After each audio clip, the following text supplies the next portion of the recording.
Bueno, muy buenas tardes a todos y todos.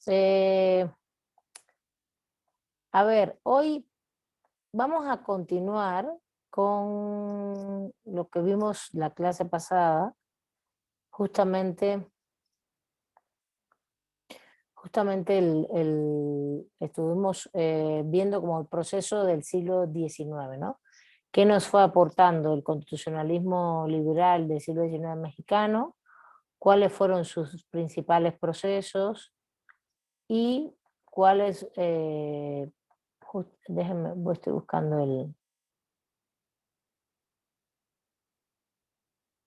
el pizarrón, porque ahí tenemos, no, me está saliendo uno que no es, no sé qué pasa aquí.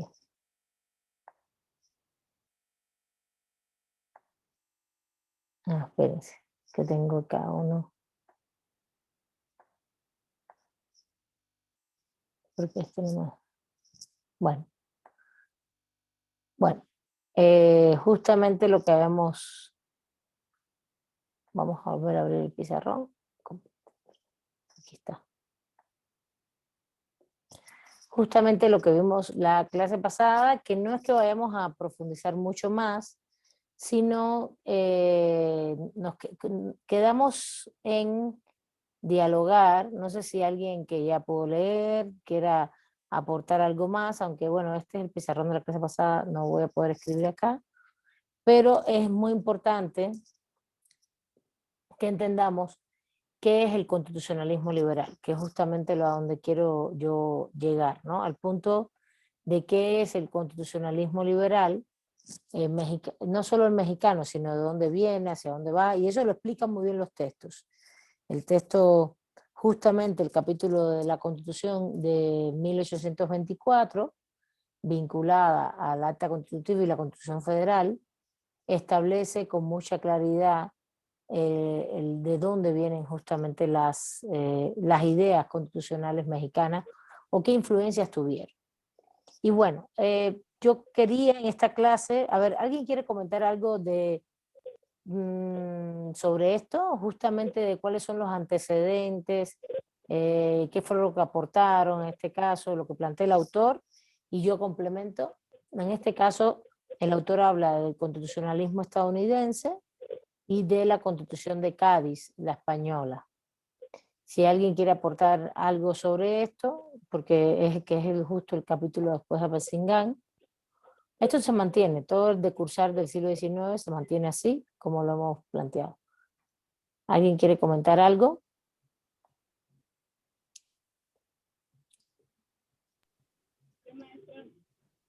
Sí, levanten la mano para poderlos ver. Araceli, adelante. No sale mi mano.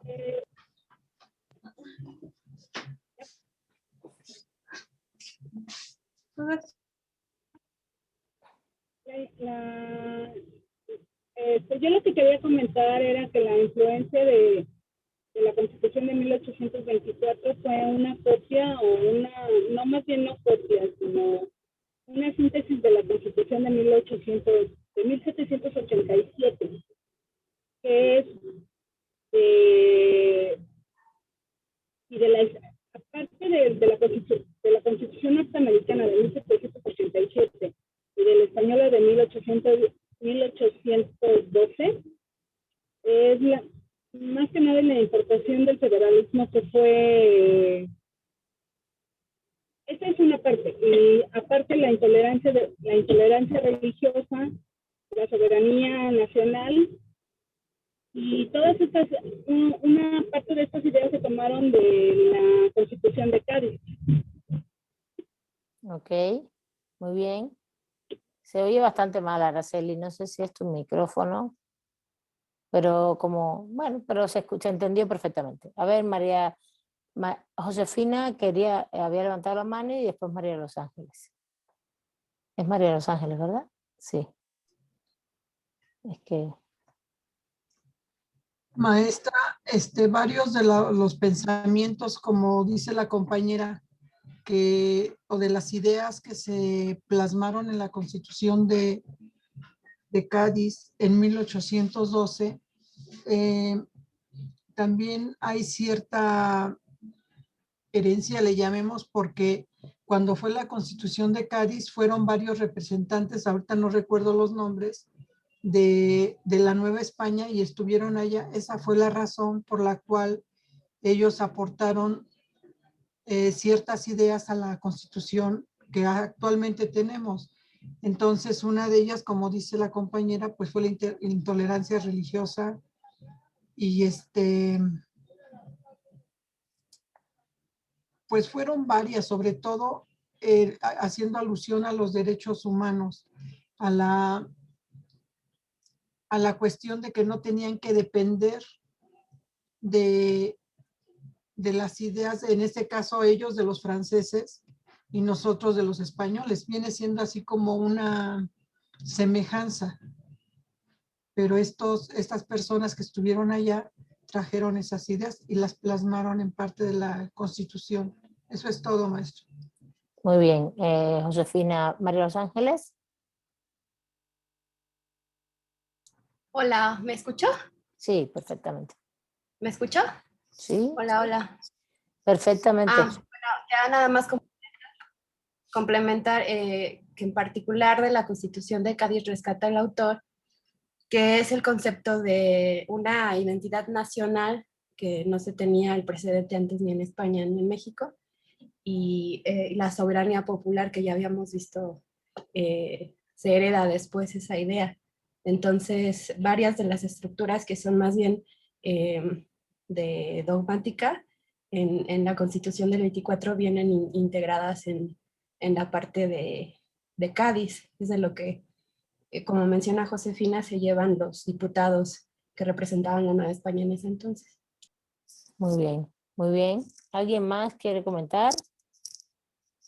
Todo esto va a ir a examen, ¿eh? Tienen que leerlo. Es mejor leerlo, ya irlo leyendo, si no todo se les va a unir.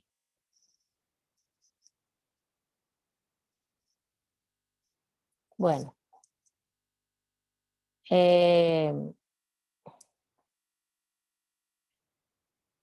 Vamos a ir. ¿Qué me interesa? Me interesa mucho. Les voy a pedir que cierren sus micrófonos. Gracias. A ver, este es el de cursar histórico del siglo XIX. No, justamente la Constitución esta de Paxingán de 1814, que realmente nunca regió y que lo que nos puso en la mesa fue sobre todo el ámbito de la independencia nacional, ¿no? Entonces, a ver, tenía aquí abierto el documento. Aquí está. Fue el ámbito de la independencia nacional y hasta cierto punto la soberanía nacional, ¿no? Como quiera que sea, sobre todo el momento este de independizarse de la colonia, de ser un estado y que aunque el Congreso fue itinerante, como ya hemos comentado, justamente y nunca regió, nunca se aprobó como tal la Constitución de Apatzingán, no fue vigente. Evidentemente fue un documento muy suntuoso, es importantísimo, 242 artículos, con toda la estructura de principios constitucionales, como la parte dogmática, que es la de los derechos, las garantías, y después la parte orgánica, que es la forma de gobierno, como justamente todavía tenemos la Constitución hoy. Es decir, eran personas bastante documentadas en el ámbito de la doctrina constitucional para hacer inicios del siglo XIX.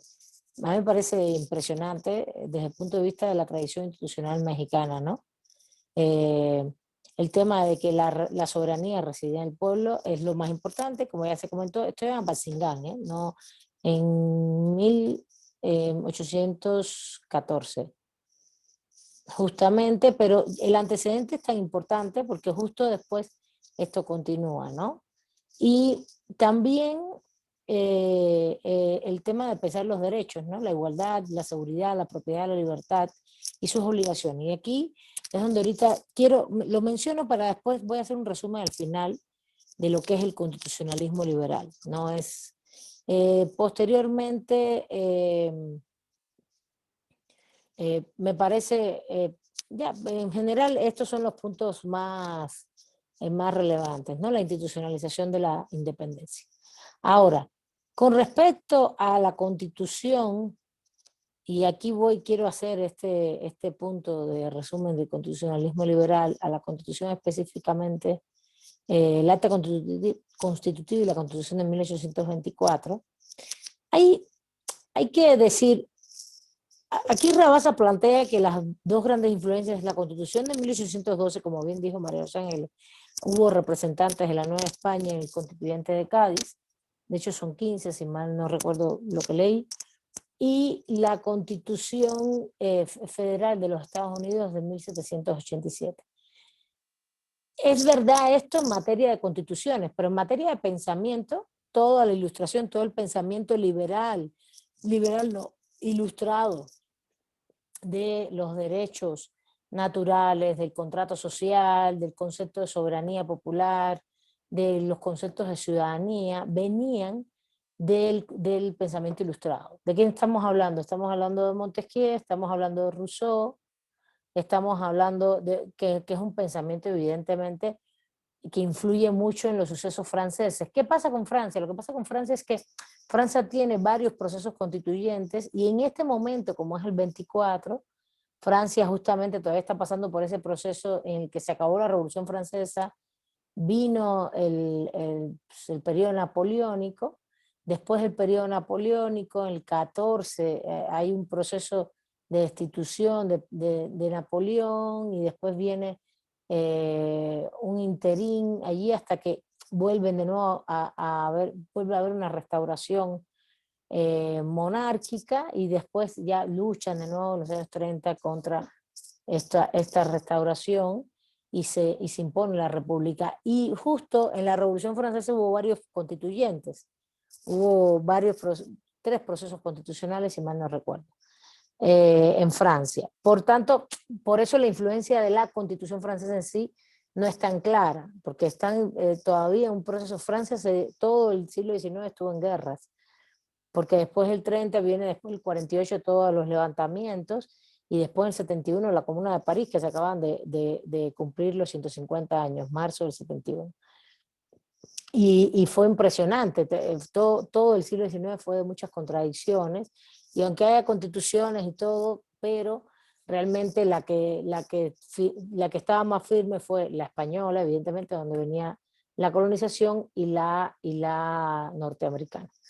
Esto es importantísimo ahora, pero no es solamente las constituciones, sino también todas las ideas ilustradas. ¿Está bien? Esto es muy importante. Y esto te da la medida también de la formación histórica, formación cultural, ideológica, política de la burguesía mexicana, en este caso, y la burguesía terrateniente que tenían, que realmente, e incluso su funcionamiento institucional al punto de que tienen representantes en la Constitución de Cádiz. ¿Cuáles son los grandes aportes? A ver, yo lo voy a poner, el concepto de soberanía popular es un concepto que viene de Francia completamente, que es un concepto que viene desde Rousseau y viene fundamentado en el pacto social. Y aquí es donde yo quiero, voy a dejar de compartir y vamos a hacer una nueva pantalla, porque aquí sí quiero dejarles claro cuáles son los fundamentos del constitucionalismo liberal, que al final están recogidos en todos los procesos mexicanos, y bueno, como bien se plantea en todo el texto, está el 24, después del 24 tenemos todos los procesos del 35-36, las bases orgánicas del 43, después las reformas del 47, que por ahí creo que no las pusimos exactamente, y las del 57. Y esto es importante porque fíjate, lo dice Rabasa a un inicio. ¿Cuál fue todo el debate? El debate fue cómo nos organizamos como Estado, el federalismo, y si la religión es laica o no, ¿sí? Y si el Estado es laico o no, disculpe, si el Estado es laico o no, la religión no es laica. Si el Estado es laico o no. Eso ya lo dimos la clase pasada. Ahora lo que me interesa justamente es plantear la esencia de ese constitucionalismo. ¿Qué plantea este constitucionalismo? Uno, Primero es ¿quién tiene el poder, ¿no? ¿Quién detenta el poder? El poder político. Vamos a poner esto. Y de aquí hay un diálogo completamente contra el anciano régimen, como le había dicho, contra el Estado absolutista. En Francia contra el Estado absolutista de Luis XVI, en Estados Unidos contra la colonia inglesa y en América Latina contra la colonia española. Son estados absolutistas, el Estado español, que en este caso no es Estado español en ese momento, es el Reino de España, no es Estado español, se constituye después como Estado español, justamente con la Constitución habría que ver cómo está redactado en la Constitución de Cádiz, si ya se considera Estado español o sigue siendo Reino de España, pero justamente viene por la Constitución de Cádiz el concepto de soberanía popular, pero también viene de Francia de las ideas rusonianas, y es soberanía. ¿Quién detenta el poder político? Soberanía popular, el pueblo. Y el pueblo, entonces, a partir de que tú tienes ese concepto de que es el pueblo, entonces se te abren dos grandes aristas. Una es cómo se traduce que el pueblo detente ese poder político, y ahí entonces hablas de las organizaciones estatales, hablas de del Estado y cómo se organiza. Estos son dos grandes aristas, cómo se organiza. Y tienes otra gran arista, que es la arista, o bueno, déjame, a ver si, vamos a ponerlo aquí como 1 y 2. Es que no quiero darle más importancia a uno que al otro, todos son muy importantes. La segunda es, ¿quién es ese sujeto pueblo? ¿No? Ese sujeto pueblo va a ser la ciudadanía, y la ciudadanía tiene qué derechos, qué libertades, qué garantías. ¿Sí?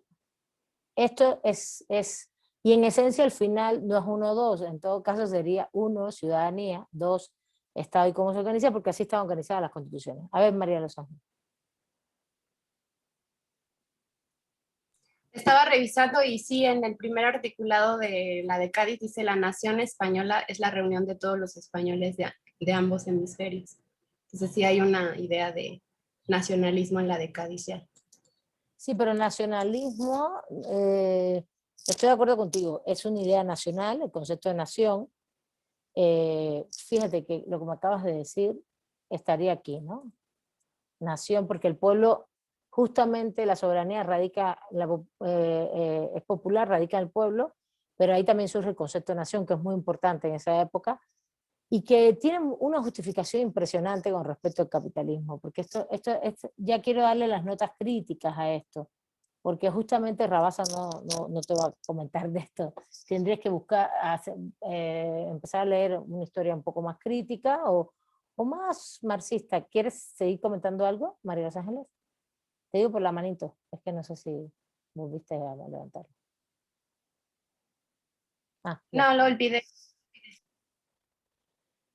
Y voy a poner algunas notas críticas, porque no les quiero decir esto, está en el texto, lo están diciendo, pero justo el texto no trae nada crítico, nada, porque es un texto más positivista desde el punto de vista histórico. Cuando hablo de positivismo no es el derecho positivo, sino una historia desde el punto de vista positivista, que habla solo de hechos y no los valora en su contexto histórico, político, económico.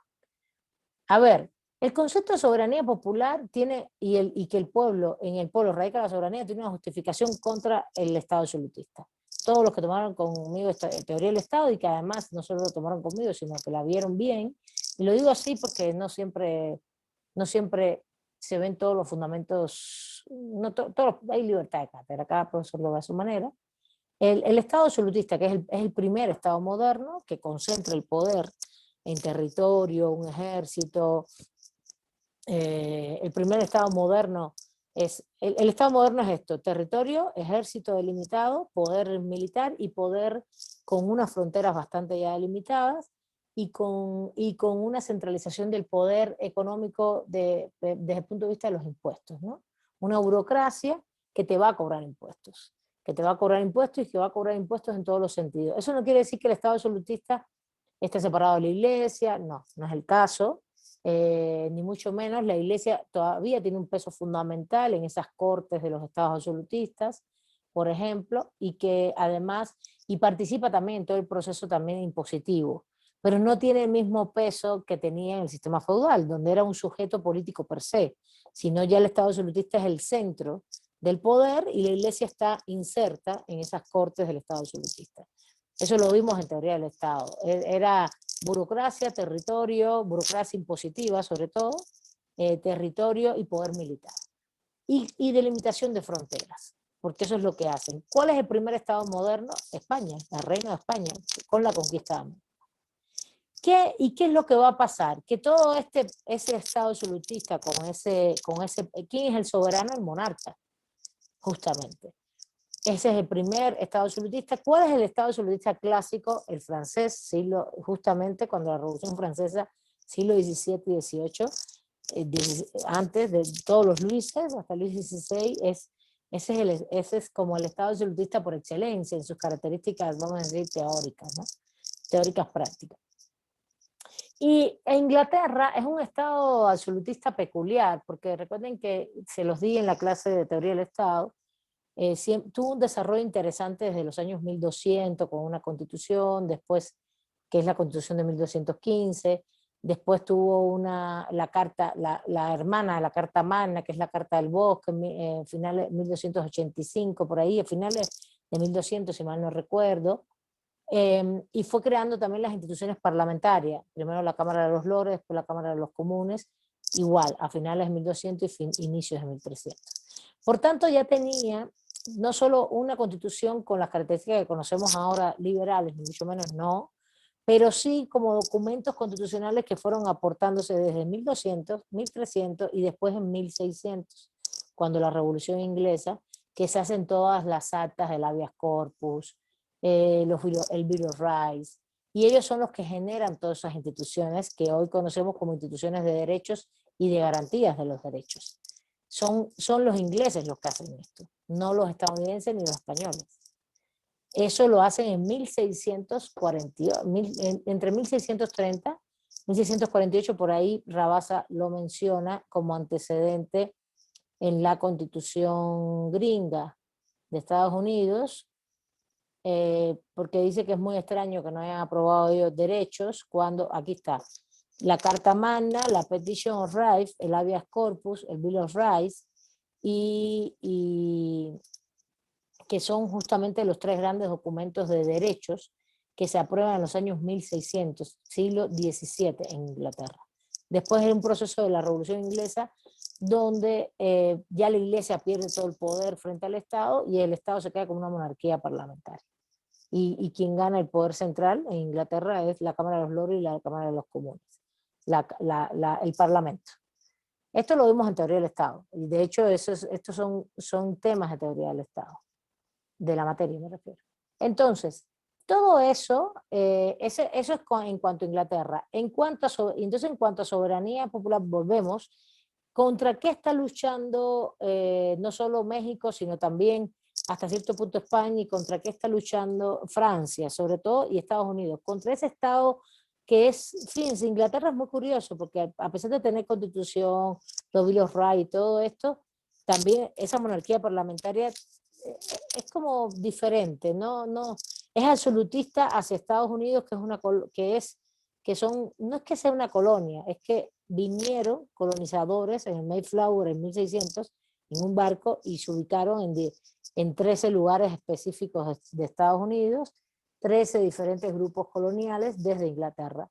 Entonces ellos lo que querían era romper la relación, no, porque no fue es una conquista de ellos mismos, del territorio. Ahí Rabasa dice que no había casi población en Estados Unidos, hay que tener cuidado con eso, más bien arrasaron con la población indígena, los mataron literalmente, porque no eran tantos realmente, y arrasaron con ellos. Pero en ese proceso de colonización lo que quieren es romper, Estados Unidos quiere romper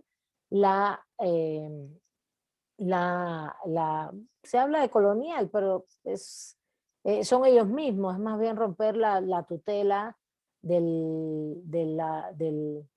reino inglés, ¿no? Y aquí, cuando Y por eso la independencia de los Estados Unidos. Mientras la Revolución Francesa quiere romper la lógica del Estado absolutista francés.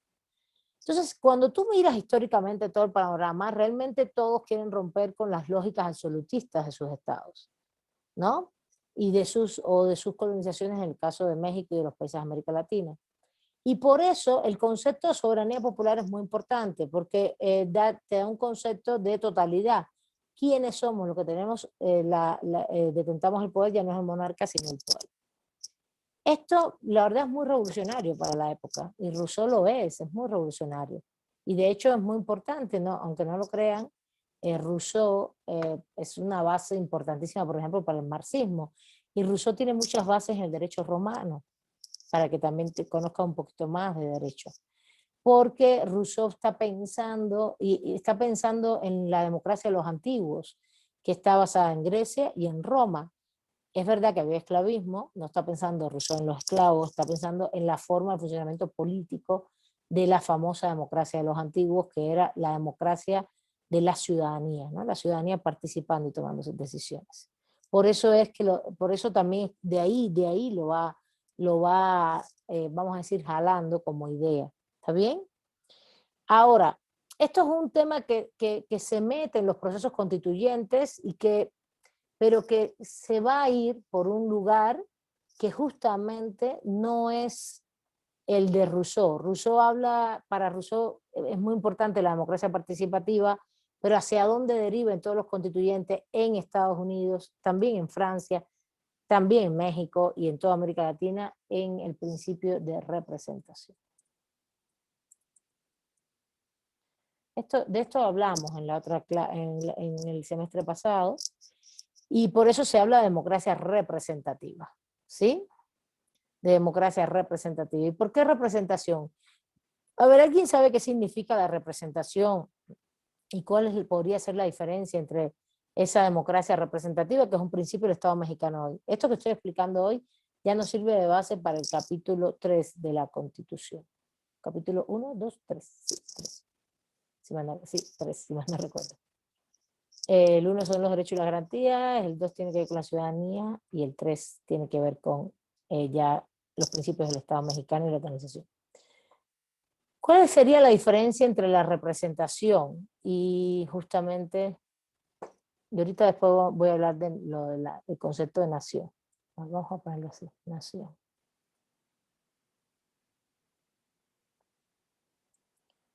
A diferencia de la participación, eso lo vimos en la clase de teoría del Estado,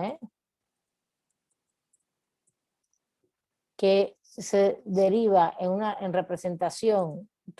La gente no se reúne en asambleas, sino más bien elige representantes. La participación implicaría asambleas de participación popular.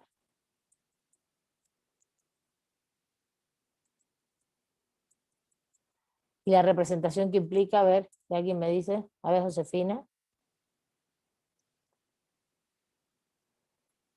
Maestra, yo no he visto la materia que usted menciona, pero pues la representación, un ejemplo lo podríamos decir, estos diputados y senadores son representantes del pueblo o del país, porque en un momento dado, como dice usted, se pueden hacer asambleas, pero pues no se puede hacer una tan grande, entonces por eso se eligen democráticamente los representantes, que serían la Cámara de Diputados y la Cámara de Senadores, que se supone que van a representar al pueblo. ¿Estoy correcta? Exacto. ¿Y mediante qué se elige? Mediante elección democrática, se supone. Mediante voto, derecho al voto. El voto. Derecho al voto. Vale. ¿Ok? Entonces, ¿cuál es la gran diferencia acá? La gran diferencia es la que perduró, fue la representación. Y justamente la representación es la democracia representativa es la base del Estado mexicano hoy, y es la que va a perdurar en el constitucionalismo. Estoy hablando de constitucionalismo liberal, pero esto fue lo que quedó en México también, ¿no? Soberanía popular radica en el pueblo, pero ¿cómo se traduce? Justamente se traduce mediante el principio de representación democrática, que es que tú, mediante el voto, eliges a tus representantes. ¿Eso qué implica políticamente? Que cuando tú los eliges, ellos ya pueden tomar las decisiones como representantes de la soberanía popular, de nosotros, y pueden tomar las decisiones respectivas. Cámara de Representantes, depende. ¿Dónde estás? En Estados Unidos, representantes, senadores. En México, diputados, senadores, bicameral, ¿no? Amén de toda la discusión que hubo durante el siglo, que en algún momento que fuera unicameral, pero eso tiene que ver con el centralismo, al final no quedó así. Quedó una república y quedó una república bicameral federalista, en el caso mexicano.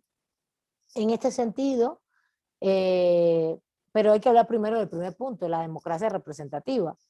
Y justamente lo que hace este proceso, que no es lo que planteaba Rousseau, esto quien lo planteaba era Montesquieu, y eso es lo que quiero que les quede claro, porque eso no está en el texto de Rabassa en ningún momento, ni mucho menos, es que no puede haber, y eso está basado mucho en Alexis de Tocqueville, en La democracia en América, cuando describe lo que está pasando en Estados Unidos, y de ahí lo vamos sacando en México, que pues, en un país tan grande, etcétera, y mucho menos cómo vas a hacer asambleas, se traduce la democracia, se cambia el concepto de democracia participativa por democracia representativa. Y en un país como este, etcétera, lo que necesitas es tener representantes que lo vas a elegir mediante el voto popular. ¿Está bien? Y se supone que ese voto es universal, pero eso no es así. Y ahí estás instituyendo los derechos. ¿Quiénes somos ciudadanos? Los mexicanos. ¿Y qué derechos? Pues derechos universales. ¿Qué tipo de derechos tenías? Pues los derechos que se fueron estableciendo fueron la vida, las libertades y los políticos electorales, sobre todo. Y los del debido proceso. Estos sí fueron muy importantes, que tienen que ver con el debido, las garantías. Estas son las garantías. Las garantías están muy vinculadas al debido proceso y al amparo.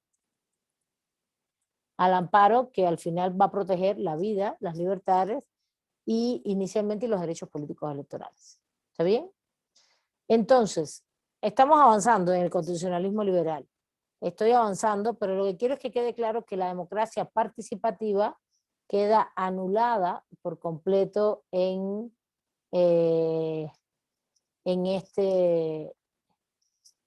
queda anulada por completo en este proceso. ¿Está bien? Quiero que eso quede claro. Dime, María Rosa.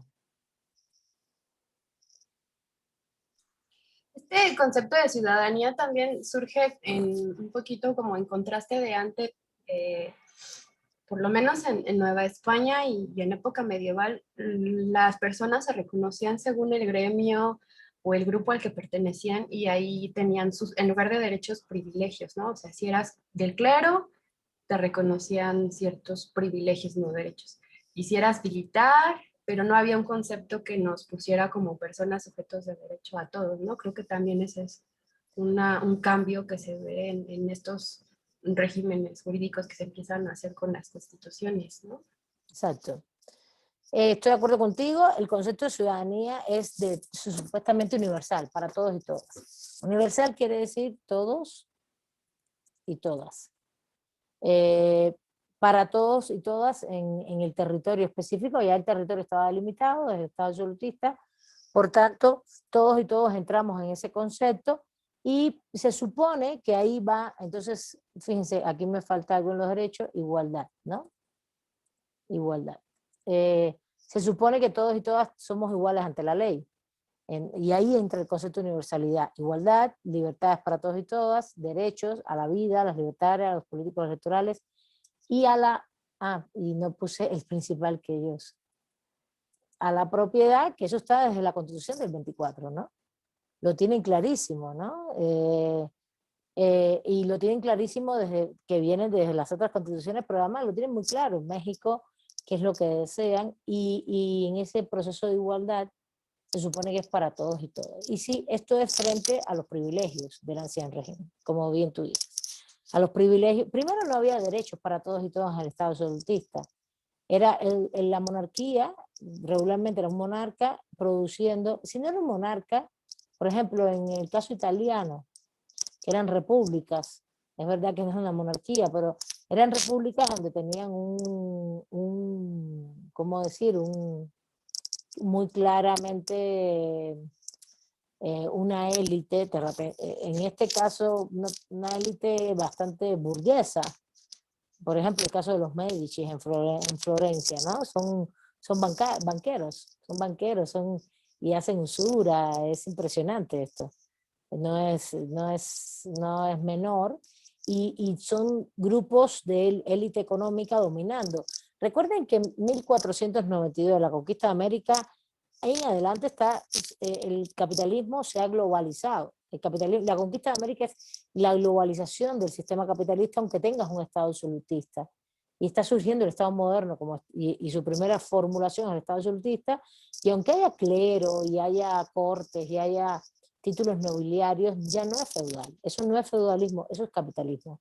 Luego, entonces, si es capitalismo, lo que estamos hablando de todo ese periodo, que es entre 1492 y 1800, vamos a ponerlo aquí, 1800 justamente, que puede ser 1789 en Francia, 1776 cuando empieza la independencia de Estados Unidos, y 1804, que es la primera independencia en América Latina, en Haití. En todos esos periodos es la consolidación del capitalismo, pasando de la acumulación originaria del capital al proceso del capitalismo industrial, que surge justamente en Inglaterra en 1760, y en el siglo XIX es donde se consolida. Ya el capitalismo como lo conocemos, ¿no? El proletariado, la burguesía, eso no existía tanto antes.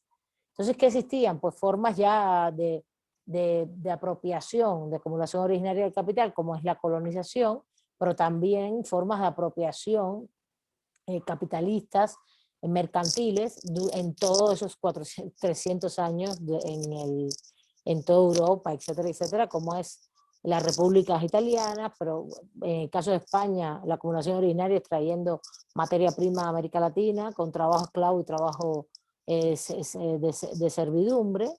En México servidumbre, en Cuba y en las Antillas esclavitud, pero eso es parte del capitalismo, de esa acumulación originaria, extrayendo materias primas, oro, plata, maderas, ¿no? Recuerden que esto es muy interesante e importante, porque si tú haces un análisis político hoy, si les interesa, hoy nos extraen también materia prima y nos quieren extraer, y esta materia es muy política también. Nos quieren seguir en ese proceso de extracción de materias primas, de trabajo, pero ahora se hace desde otros puntos de vista, no con una colonización. Ya tienes constitución, eres independiente, eres soberano, pero ahí vienen tras y te hacen ¿con qué? Con las reformas neoliberales, y se apropian ¿de qué? De nuestros recursos de energía, recursos naturales, el agua, nuestros recursos maderables, la minería. Pues tenemos el 80% del suelo minero en este país concesionado a Canadá y a Estados Unidos.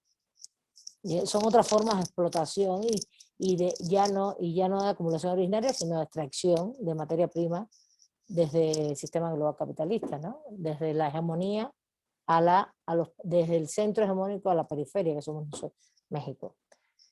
Y por eso les comento todo esto, porque nunca se ve esto parcializado, ¿no? Es parte de lo que... el derecho constitucional justamente es la expresión, sí, de ideas avanzadas, pero también de cambios y procesos que tienen que ver con lo económico y lo político en cada época, también con lo económico. Bueno, ¿sigo? ¿Alguna duda hasta aquí? Ya me extendí por un lado por ahí, pero voy a seguir. Entonces, entre el concepto, ya una vez que es la conquista, una vez que pasan esos 300 años de acumulación originaria de capital de ese Estado absolutista, la lucha en este momento, justo para lo que refleja el constitucionalismo liberal, es justamente luchar contra ese Estado absolutista, contra esas nociones absolutistas ya dentro del sistema capitalista. Y lo que reflejan es esto, justo, soberanía popular, que se traduce en la democracia representativa, y en el concepto de que si nosotros somos el pueblo que tenemos la soberanía, lo vamos a dejar, a ceder mediante el contrato social. Por eso las teorías del contrato social, del pacto social, lo vamos a ceder mediante el voto a los representantes, que en este caso van a estar en el ejecutivo, en el legislativo y en el judicial, y aquí estamos organizando el Estado. Ejecutivo, legislativo,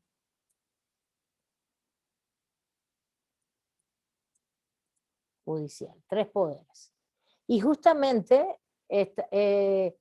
lo de los tres poderes también lo relata muy bien Montesquieu, por ejemplo, aunque no los dice de la misma manera. Fue una discusión fuerte en Estados Unidos y queda ya en Estados Unidos muy... John Locke, por ejemplo, en 1600 también habla de tres poderes, pero no son iguales. Habla más del ejecutivo y del judicial, y finalmente Montesquieu también, y finalmente quedan estos tres poderes delimitados con que el legislativo crea las normas jurídicas, el judicial las aplica en caso de conflicto y el ejecutivo administra y aplica la política pública. Y que entre ellos debe haber pesos y contrapesos. ¿Por qué tiene que haber pesos y contrapesos? Y esto es muy importante, porque hay democracia representativa, no participativa. El pueblo no está participando, el pueblo no va a ser el que está en los tres poderes diciendo lo que están haciendo y controlando. Y por eso se pierde un concepto de democracia fundamental en el siglo XIX, en el constitucionalismo liberal. Se pierde y por eso se genera esta institución de pesos y contrapesos. Porque entonces lo que se plantea es que estos tres poderes se tienen que controlar entre ellos tres. ¿Por qué? Porque nosotros no estamos participando. Es decir, lo que quiero decir con esto es que, a ver, este es el origen y estas son las instituciones que quedaron, pero eso no quiere decir que eso sea lo más democrático. Eso fue lo que quedó en todo el proceso de discusión del constitucionalismo liberal entre estos procesos políticos, incluyendo el mexicano. Eso no quiere decir que no es mejor que el Estado absolutista, sí es mejor que el Estado absolutista, pero no obstante, nos quitaron la democracia participativa, podían haber seguido a la democracia de los antiguos, que era la participación, pero no quisieron. Y justamente fue un debate del federalista, en el federalista sale este debate. Alexis de Tocqueville lo expone en el libro La democracia en América, pero es un debate muy fuerte entre cómo podemos hacer participar a todos en asambleas y cosas así, con territorios tan grandes, sobre todo Estados Unidos fue el que más debatió esto, y lo que hicieron fue cerrar completamente a la representación, porque al final, ¿quiénes fueron los representantes? Ese es el tema. ¿Y quién quedó dentro de la ciudadanía? Y ahí es donde está la trampa, ahí donde estuvo la trampa. Porque si bien, como dice María de los Ángeles, ¿verdad? ¿Es María de los Ángeles? Sí.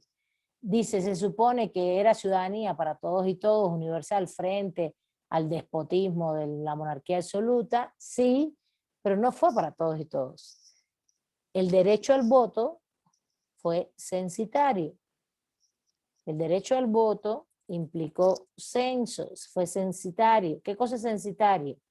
Esto quedó así en Francia y quedó así en Estados Unidos. ¿Saben lo que es censitario? Tiene que ver con un censo. Y en México no todo el derecho al voto fue censitario, pero si ven, en el 57 y en el 47 hay unas restricciones para ser votado. Por ejemplo, para ser votado presidente tenías que tener 3,000 pesos en tu cuenta. Tenías que tener 3,000 pesos de propiedad mexicanos, que en aquella época era una barbaridad. Entonces eso te restringe a que yo no podía aspirar a ser presidenta, o mucha gente no podía aspirar a hacerlo, ¿no?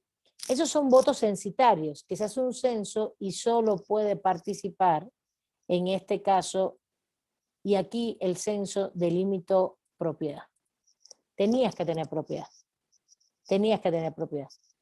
Ese fue justamente el gran candado que se puso a esos derechos universales. Sí, todos somos iguales ante la ley, todos tenemos libertades, todos tenemos debido proceso, pero todos podemos tener propiedades, pero a la hora de elegir representantes, a la hora de, como decimos nosotros, cortar el bacalao, o realmente participar en la política, pasa por los votos, pasa por determinados elementos de votos de derechos políticos censitarios, donde la propiedad era la forma en la cual podías ejercer el derecho. Y ya para terminar, te doy la palabra, María de los Ángeles. ¿Qué pasó en muchos de estos países, sea Estados Unidos, fuera Francia o fuera en América Latina? Hay que ver cada constitución cómo quedó. En el caso de estos países, de muchos países, lo que pasa es que ¿quiénes accedían a la propiedad? Pues los hombres y los blancos. Entonces las mujeres quedaron fuera. Entonces al final quedaron hombres blancos, en su mayoría. hombres, porque así quedó en las constituciones, y blancos. Y burgueses, perdón. Claro, y claro. burgueses. Bueno, ya en el siglo XIX empezaban a ser burgueses. Son hombres blancos y propietarios, ¿no? Claro, claro, concepto claro. que Ahora voy. Justamente, hombres blancos que tenían solvencia, por tanto, propietarios.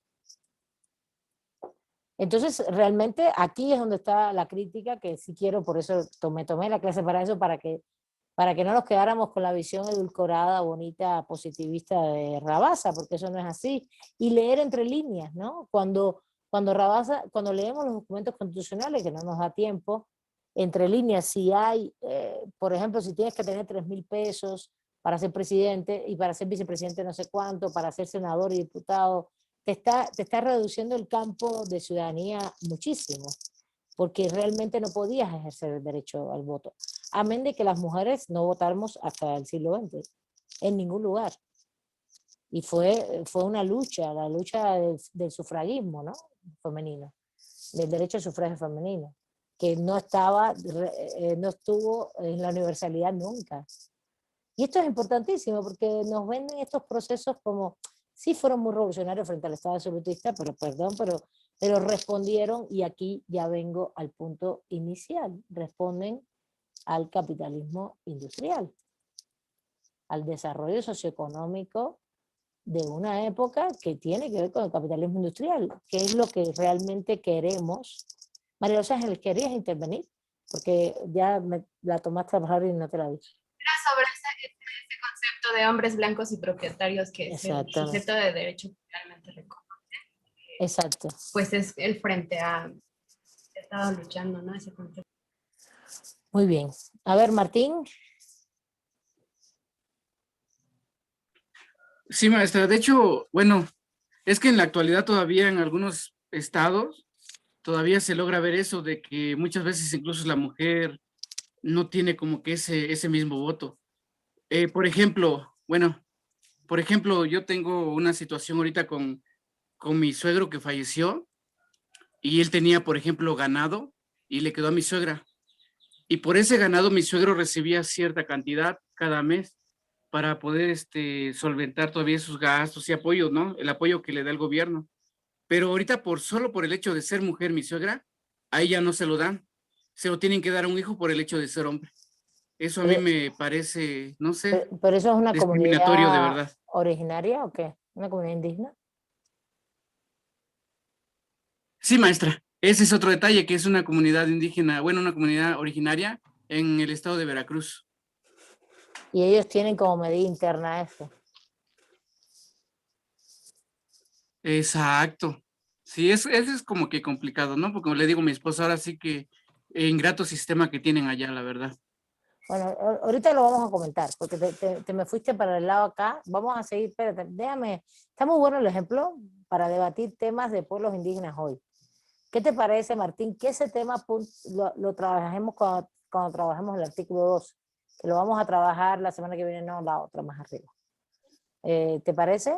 Me gustaría mucho traerlo a Perfecto, colación. maestra. Perfecto. Me gustaría mucho traerlo a Sí, colación como perfecto. actualidad, Sí. pluralismo jurídico y todo. El tema el gran debate entre los principios de derechos humanos como universales, ahora sí, y ese pluralismo jurídico visto desde las comunidades, ¿no? Que yo respeto mucho y estoy de acuerdo, pero donde también hay que tener límites. Yo estaría a favor de límites también. Bueno, a ver, vamos a seguir en el siglo XIX. A ver, aquí, y quiero llegar al punto, ¿por qué llego al punto del capitalismo industrial? Porque justamente los debates políticos jurídicos que se dieron, si bien, fíjate, todo el tiempo el autor Rabasa habla de influencias, etcétera, pero México también tenía un sustrato económico en el cual yo no soy especialista del siglo XIX mexicano, la verdad, conozco más del siglo XX, pero habría que ver del siglo XIX mexicano cómo era el desarrollo económico de la época. Incluso conozco más también de Cuba, y por ejemplo en Cuba Cuba fue una independencia tardía, la guerra de independencia fue del 68 al 78, después paró y después del 95 al 98 y se metió a Estados Unidos, ¿no? Hubo independencia y una república, pero hasta 1901. Entonces, pero Cuba tenía, España le metía muchos recursos por lo mismo, por no perder esa posición geográfica tan importante, la siempre fiel isla de Cuba en el centro del Golfo, ¿no? Y metía tantos recursos que, por ejemplo, a Cuba llegó el ferrocarril, llegó todo, en el siglo XIX todo lo de la revolución industrial, los grandes ingenios eran ingenios con toda la maquinaria más moderna de la revolución industrial. Sí, porque pensar que un ingenio azucarero es también parte de un proceso de la revolución industrial, no es que sea terrateniente y agricultura no quiere decir que no sea revolución industrial. Lo mismo en México sí tengo entendido en el siglo XIX que el tema del azúcar, porque eso sí lo tengo como referente, sí se industrializó bastante, ¿no? Se industrializó bastante. Habría que ver otros espacios, cómo se industrializó el siglo XIX en México. Y lo otro, tener en cuenta justamente los pueblos indígenas, los pueblos originarios, campesinos y rurales que siempre ha habido en México, incluso en esa época. Entonces, ahorita voy a abordar México, déjenme seguir avanzando. Lo que quiero es que entendamos que todas estas reflexiones jurídicas políticas tienen mucho que ver con el capitalismo industrial, con el desarrollo del capitalismo industrial. El capitalismo necesita la ciudadanía universal, pero acotada con voto censitario, ¿no? Porque no quiere que de ninguna manera estén, por ejemplo, en Estados Unidos no iban a votar los esclavos, no tenían derecho al voto. Y las mujeres no tienen propiedad, pues tampoco. Además, la mujer es la mitad de la población y pueden pensar diferente. Somos la mitad, no somos minoría, somos la mitad. Y quizás somos más regularmente en muchos países en el mundo, un poquito más, 52%. Entonces, esto generó poder tener controlado el sistema político. ¿Quiénes iban a ser representantes? Si leemos los textos, puro hombre en todas las constituyentes, ¿no? No hay una mujer ahí. Creo que por ahí había una, pero muy poco. No hay una mujer, no había. Eso no quiere decir que no haya en la historia mujeres que lucharon y que estuvieron en la independencia ni en la revolución, que estuvieron incluso detrás de los procesos constituyentes, pero que no salen en la historia tradicional, ¿eh? Eso habría también que rescatarlo. Y lo que quiero decir con esto es que está acotado el poder político para que respondiera muy bien al desarrollo del poder económico del capitalismo industrial. Esa es la esencia del sistema. El sistema, por eso queda democracia representativa y no democracia participativa, porque entonces participamos todos y todas. Por eso queda el concepto de derechos políticos acotado al voto censitario, aunque se supone que todo era ciudadanía universal, derechos, igualdad, libertades, garantías, etcétera, etcétera, amparo, etcétera. Y por eso, entonces, de ahí se deriva la organización del Estado en los tres poderes, la famosa división de poderes y la famosa división de poderes que tenemos aquí abajo, y los pesos y contrapesos, que incluso es una idea completamente de Estados Unidos, justamente para evitar la democracia representativa. Dice, bueno, entonces ¿cómo nos controlamos entre los tres poderes? Que justamente son de hombres blancos propietarios.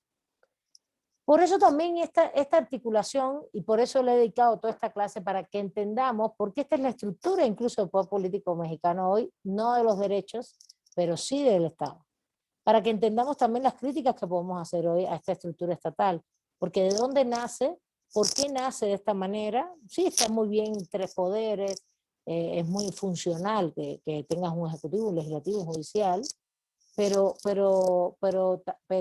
evidentemente la lógica de los pesos y contrapesos y la lógica de que el poder judicial es el que controla la Constitución. Es el que, eso sale de Estados Unidos, ¿no? Con el caso Marbury and Madison, donde ellos establecen a partir de ese caso que solo el Poder Judicial puede decir lo que la Constitución dice. Que así lo tenemos en México hoy. Tribunal Constitucional en la Suprema Corte de Justicia, solo la Suprema Corte dice, interpreta la Constitución. ¿Qué quiere decir interpreta la Constitución? Cuando hay contradicciones, cuando hay antinomias, que son contradicciones, o lagunas, ella es la que dice, que es ella decide ante un conflicto. Y también decide ante los conflictos entre la federación y los estados confederados, la federación y los municipios, en la famosa controversia constitucional, no solamente las acciones de inconstitucionalidad. Todo eso está en la Constitución mexicana hoy, por ejemplo. Y eso sí viene, no está en el siglo XIX mexicano establecido del todo, pero sí se va armando en el sistema mexicano a partir de la experiencia de Estados Unidos en materia de pesos y contrapesos. Y eso ya lo vamos a ver muy pronto, ¿no? en la próxima, cuando empecemos el capítulo 1 constitucional. Le vamos a dedicar una clase completa a todo lo que es supremacía, tribunal constitucional, etcétera, etcétera. Control constitucional, para que vean de dónde viene todo esto. Viene de acá, viene de esa influencia de Estados Unidos, del el pacto federal, porque, bueno, aquí en el caso mexicano quedó como un pacto federal, ¿no? El pacto federal. Sí, y lo pongo del lado acá porque el constitucionalismo liberal es federal o unitario, no tiene que ser federal, no todo es federal. No todo es federal, España no es federal, Francia no es federal, por ejemplo.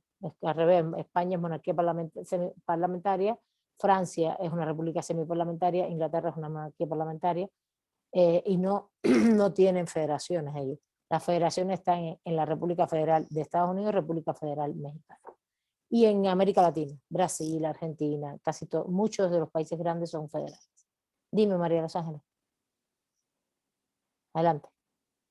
Ay, es que en este momento me acordé que en la lectura me llamó mucho la atención esto que comenta de que la Constitución norteamericana, en contraste a todas las reformas que tiene, que nos comentaba de las 800 más que tiene nuestra Constitución, la gringa tiene solamente 26 enmiendas, o sea, se me hace así súper contrastante, porque de todas maneras allá ellos tienen sus procesos de reconocimiento de conflicto social muy fuerte, pero creo que su apertura de modificar la legislatura no ha sido como tan abierta como la mexicana, ¿no? ¿O cómo es? Ah, corazón, pero es que ahí no tomaste conmigo legalidad, ¿verdad? Eso No, eso tiene que ver con el sistema románico y el sistema del common law. Eso no tiene que ver con ser más abierto o menos abierto, no. No, el sistema nuestro, como es románico, se establece con un derecho escrito, aunque la constitución gringa es escrita también, pero la estructura jerárquica de disciplinas con jerarquías y estructuras de jerarquías, constitucional, después vendrían los procesales, constitucionales, pero también viene civil, de los civiles, obligaciones, contratos, todas las disciplinas, como la jerarquía que se establece, que eso se construyó desde Roma. Bueno, se fue construyendo y duró los mil años desde Roma hasta la actualidad. Ha habido, sobre todo hasta el siglo XIX, que fue el último gran proceso de codificación. Codificaciones, que quiere decir organizar con jerarquía y sistematicidad las normas jurídicas. Por ejemplo, constitución. Después de la constitución, procesal constitucional. Civil. De civil general se genera obligaciones, contratos, personas y bienes, pero por ejemplo, tú no puedes nunca hablar de obligaciones ni contratos antes de hablar de personas y bienes. ¿Quiénes son las personas que tienen el derecho civil? ¿Quiénes son qué bienes? Y de ahí se derivan obligaciones y contratos. Después, penal. Bueno, tú puedes hablar de penal general, pero después hablas de los delitos en especie, después del procesal penal. Así sucesivamente tenemos una ramificación impresionante, es una madeja ramificada, estructurada, sistemática del sistema jurídico románico, que funciona así. Esto se tiene que dar en legalidad social del derecho, es una unidad y yo se las imparto para que se entienda, y así funciona el sistema. El sistema anglosajón es otro sistema, es un sistema que es mucho más sencillo, solo es civil, penal, civil, administrativo, fiscal, penal. Civil, administrativo, fiscal, mercantil es una línea, y la otra línea es la línea penal. No tiene justamente la ramificación nuestra, ni la complejidad del sistema nuestro. Me refiero en especialización, detalles, constituciones, códigos, constituciones, códigos, leyes generales, leyes especiales, procesales, reglamentos. No, ellos no tienen eso. Tienen cartas, actas de temas específicos y muy pequeñas. La Constitución de Estados Unidos es muy pequeña. Ahí lo dice, creo que se demoraron 2 años en hacerla, él dice. Y se puede leer en 4 minutos. Ahí dice la cantidad de artículos que tiene, son 7, creo, ¿no? Y la nuestra tiene 200, 100 y pico. Casi todas las nuestras tienen 100 y pico de artículos. Y tienen toda una construcción. No me acuerdo cuántos artículos dice que tiene. Se lee. Entonces son las enmiendas después. Y es propio, los sistemas jurídicos románicos tienen muchísimas modificaciones de normas, los del anglosajón, por favor, los del anglosajón no tienen muchísimas modificaciones de normas jurídicas en sí, lo que hacen es ir adaptando la norma a partir del precedente judicial. El precedente judicial es el que va marcando esa ruta. Y son miles de precedentes. Bueno, vamos a seguir. ¿Sí entendiste o más o menos?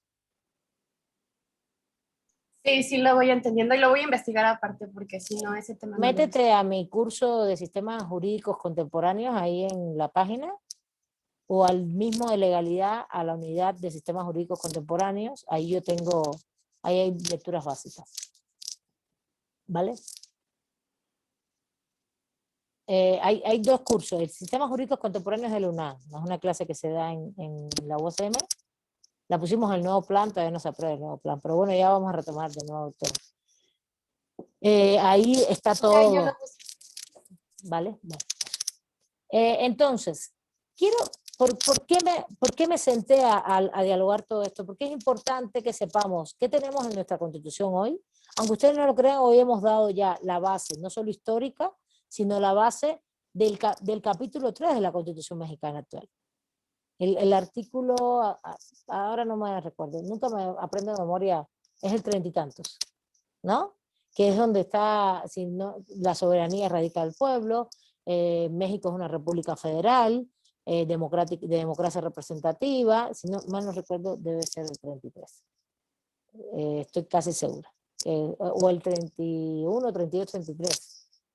Si quieren me lo buscan en un momentito. No, no es el 31, es el 33, no.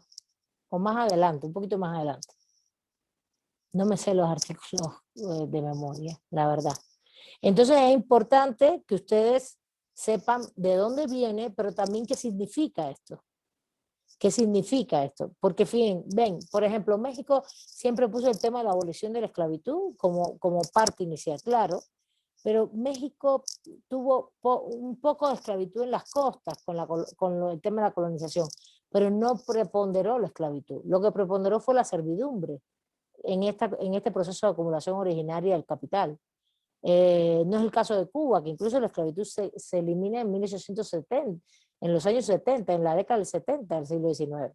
Y el caso de Estados Unidos, que tiene una guerra civil para eliminar esto, porque era fuerza fundamental del proceso del capitalismo. Pero justo el capitalismo industrial está en contra de la esclavitud. Es más importante tener obreros. El esclavo lo tienes que alimentar y le tienes que curar las enfermedades si se enferma. Pero al obrero no, al obrero te vale. El obrero lo contratas, le pagas y chao, adiós.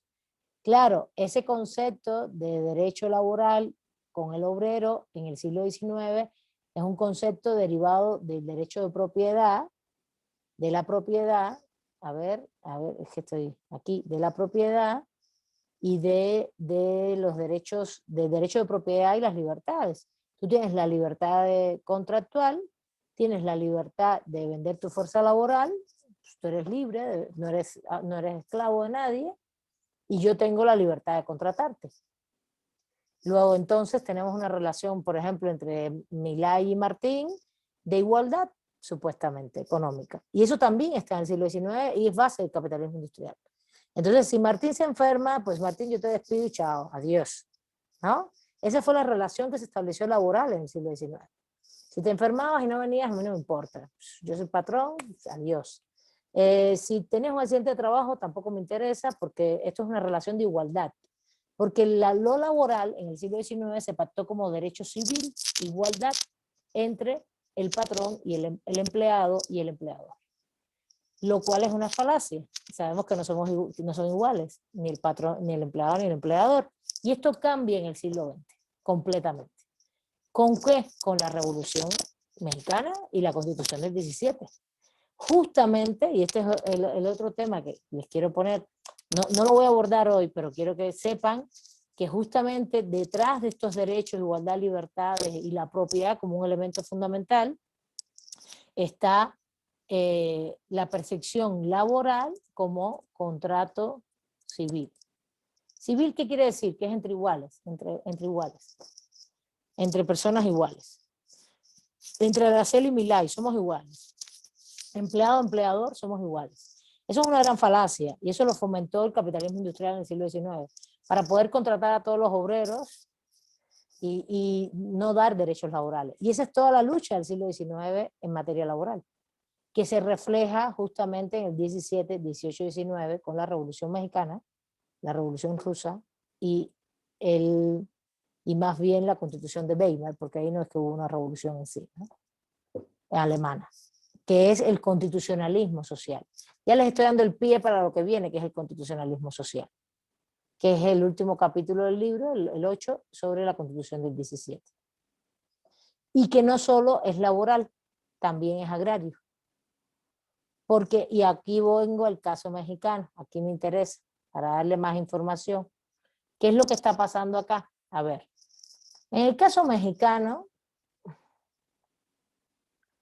a ver, esto del pacto federal es acá. El pacto federal es para México. México y Estados Unidos. Si no vayan a pensar que el constitucionalismo liberal, que es todo esto que está aquí a la izquierda, todo esto es constitucionalismo liberal, todos eran de pacto federal, no, no. Hay estados unitarios. Bueno, a ver, ¿alguna duda hasta aquí? Porque quiero hablar del caso México en estos 10 minutos que nos quedan, algunos temas. Y si nos queda algo acá de lo que se organizó, bueno, tripartición de poderes, pesos contra pesos, el pacto federal, el tema de los derechos, sus limitaciones. Esto es una gran limitación. Esto, a ver, esto no está en el texto, pero lo hemos detallado muy bien y le he dado los elementos como para que perfectamente se entienda el examen, ¿no? Hay limitación en los derechos, no son realmente universales. La estructura del Estado responde a la democracia representativa y a quitar la democracia participativa del proceso político, y todo esto está subordinado al desarrollo del capitalismo industrial. Me falta un tema. El tema de la nación es muy importante para todo esto, para todos los estados, el Estado Nacional francés, el Estado-Nación estadounidense, ¿no? La República, sí federal, pero sobre todo el Estado-Nación, la Constitución de la Nación, que tiene que ver con un proceso de identidad, igual el Estado-Nación mexicano. Un proceso de identidad que implica una cultura. Aquí, un proceso cultural. Aquí hay un tema muy interesante, muy importante, que hay que ser muy críticos con el tema de la nación. La nación es una construcción del capitalismo también y de las fuerzas económicas y políticas de la época. Hoy nos podemos sentir muy nación mexicana porque tenemos determinadas características, sí, 200 años después. Estoy de acuerdo que evidentemente hay una serie de cuestiones y misturas en las cuales podemos estar muy de acuerdo todos y todas. Pero en ese momento, 1824, 1830, 1847, 1857, por favor, no, ¿me entiendes? La nación mexicana como nación mexicana no existe, como no existe la nación estadounidense, como no existe tampoco la nación francesa. Hay una serie de elementos que los aglutinan. Pero lo que surge aquí es un sentimiento nacional, los sentimientos de la nación, sí, de Morelos, etcétera, pero todo eso responde, sí, es verdad, frente a la independencia de la colonia, yo estoy de acuerdo con eso, pero también toda la historiografía crítica enuncia cómo realmente lo nacional es justamente para unir el concepto de ciudadanía universal. Es para decir, es que somos mexicanos todos, ¿no? Ciudadanos mexicanos. Es el elemento sociológico, cultural e ideológico que te une un concepto jurídico-político que es el concepto de ciudadanía, que ya vimos que está súper acotado en materia política. Nosotras no votamos, las mujeres no votamos, solo votan los hombres blancos propietarios. Votan y también, más que votar, también pueden ser votados, ¿no? Porque en el caso mexicano no votaron las mujeres, estoy de acuerdo, pero realmente las restricciones muy evidentes en las constituciones se vio en materia de quién puede ser votado, ¿no? ¿Quién puede ser representante? ¿Quién puede ser diputado? ¿Quién puede ser senador? ¿Quién puede ser presidente? Cuando era... y esto nos falta, el caso mexicano, disculpen. pacto federal y presidencialista, ¿no? Presidencialista, que es igual que en Estados Unidos, ¿no? Porque el presidencialismo está basado en que se elige directamente al presidente. Y por eso los sistemas parlamentarios, los sistemas presidencialistas tienen parlamento, y tienen mucho peso el parlamento, pero también tienen mucho peso el presidente. Y los sistemas parlamentarios tienen mucho peso el parlamento y mucho menos peso el ejecutivo, porque no se elige directamente. Eso ya lo vimos en teoría del Estado. Bueno, ¿alguna duda hasta aquí?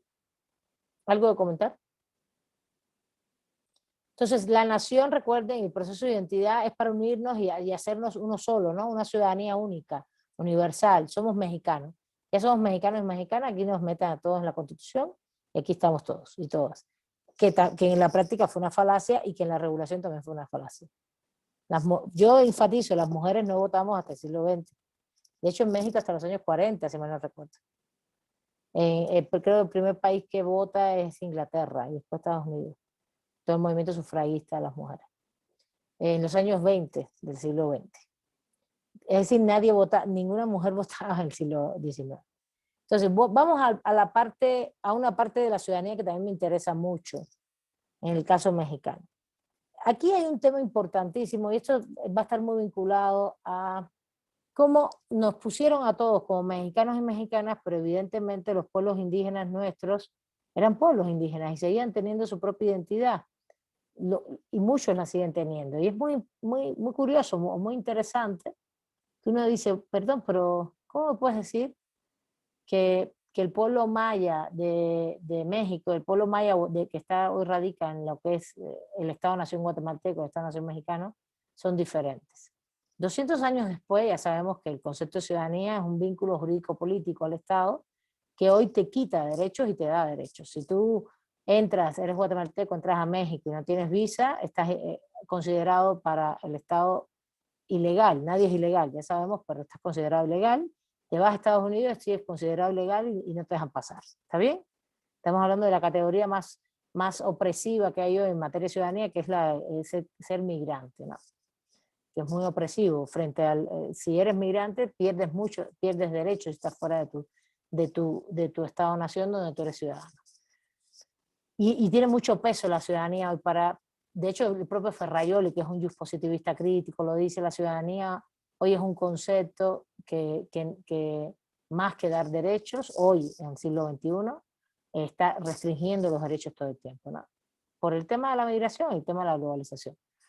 Pero fíjense, esto no empieza hoy. Esto desde el siglo XIX ya tiene un parteaguas con el tema de los pueblos indígenas, que esta es otra discusión, o más bien otra crítica que hay que hacer.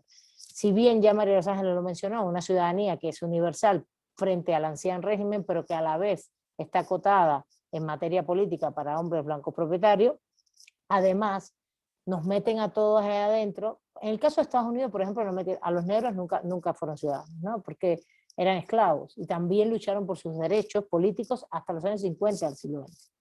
Impresionante la lucha de los años 50 de los civil rights. Le costó la vida a Malcolm X, a Martin Luther King, le costó la vida sangrientamente, ¿no? Los mataron literalmente a tiros en eventos. No sé si conocen las historias, deberían. Costó la cárcel de miles de personas en esa época, luchando por sus derechos civiles, ¿no? Entonces, pero volviendo a México en el siglo XIX, la pregunta es, ¿nuestros pueblos indígenas eran ciudadanos mexicanos? Y eso es un tema impresionante. Incluso eso trasciende hasta hoy.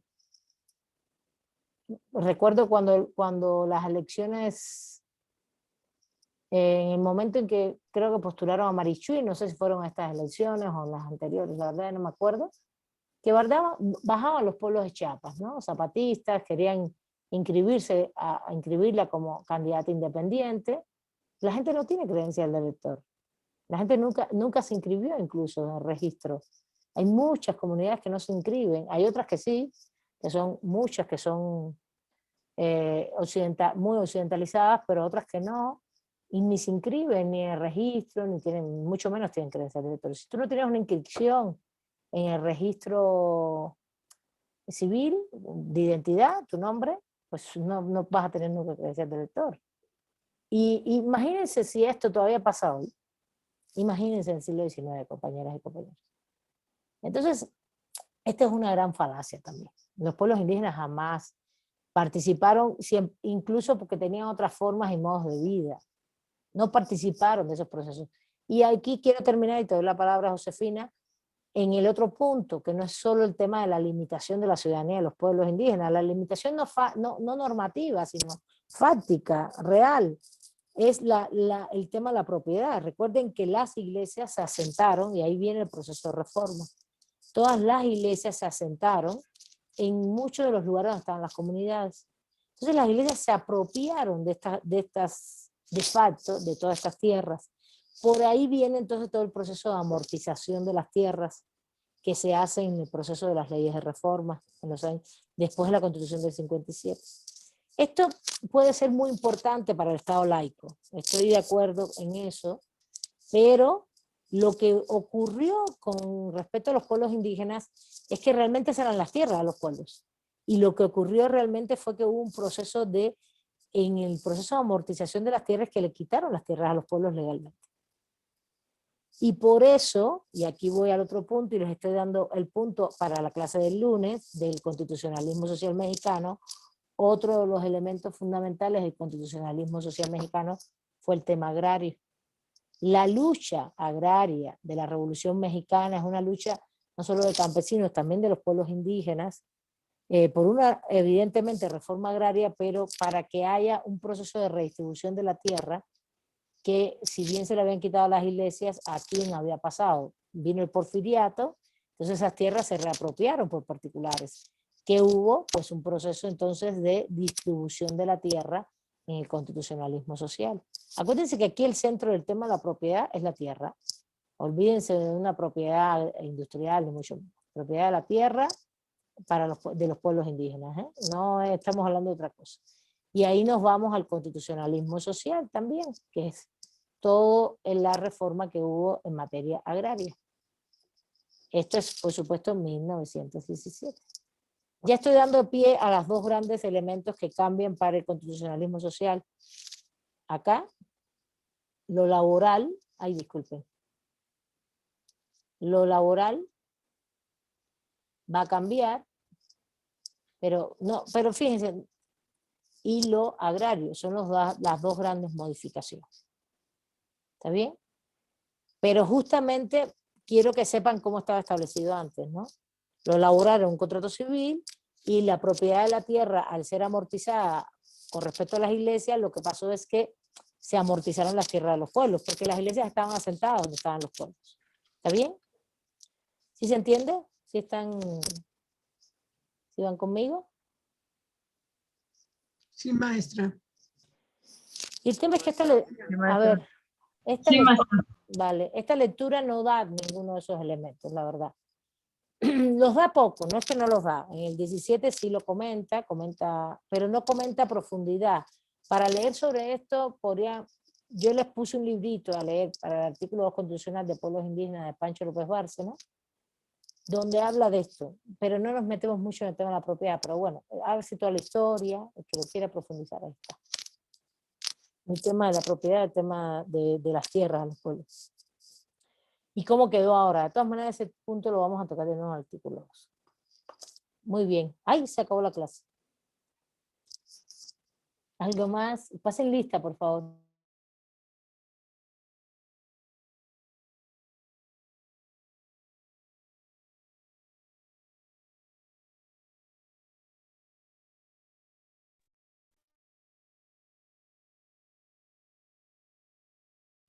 No sé. Micrófono, maestra, lo apagó. Maestra apagó su micrófono. Disculpen. ¿Alguna cosa más La clase. que queramos comenzar? Comentar. ¿Algo más? Es personal, no sé si más bien me da unos minutitos al final. Sí, al final. ¿Algo de la clase? Pasen lista, por favor.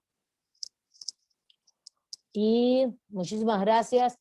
Me dediqué justamente no solamente al texto, sino a hacer las críticas a todo el constitucionalismo liberal, ¿no? Para que nos quede claro, porque si no nos quedamos con la versión light esta del texto, Y no los puedo poner a leer tantas cosas porque son muchos temas, son muchos temas. Habría que leer mucha teoría política, filosofía política, histórica. Entonces, vamos a seguir abordando. Vamos. El tema es ir aprendiendo juntos y juntas. Sí. También son temas de conocimiento general, de dónde vienen las bases para seguir, saber qué tenemos hoy también. ¿Está bien?